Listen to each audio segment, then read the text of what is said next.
আমি তুয়ানুর ফ্লোরিডা থেকে সৃজনশীল ছড়া চর্চাকেন্দ্র ঝাল আয়োজিত 2024 ছড়া উৎসবের সার্বিক সাফল্য কামনা করি।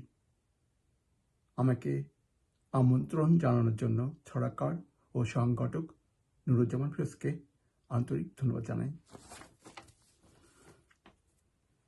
মানুষের প্রাণের সম্পর্ক ছড়ার সাথে।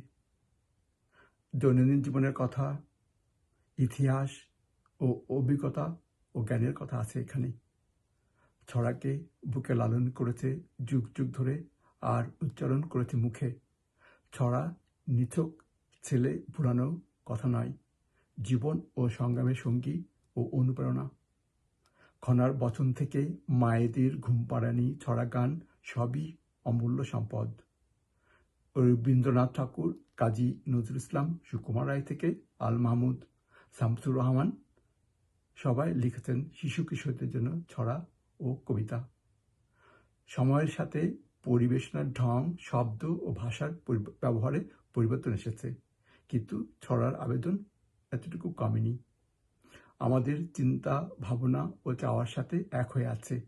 তাই তো কথায় কথায়, প্রয়োজনে ও অপ্রয়োজনে আমরা বলে থাকি, আর কটা দিন সবুর করো, রসুন বুনেছি।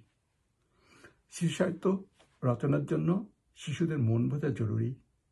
শিশুদের মন বোঝা কঠিন কাজ নয়, কারণ মানুষের মন শিশু হয়েই থাকে। কোন গল্পটা একটা শিশু তার মায়ের কাছে শুনতে চায়, কোন বিষয়ে তাদের জানার আগ্রহ, কিসে তাদের বিস্ময়। তাদের আছে ভাবনার একান্ত নিজস্ব জগৎ।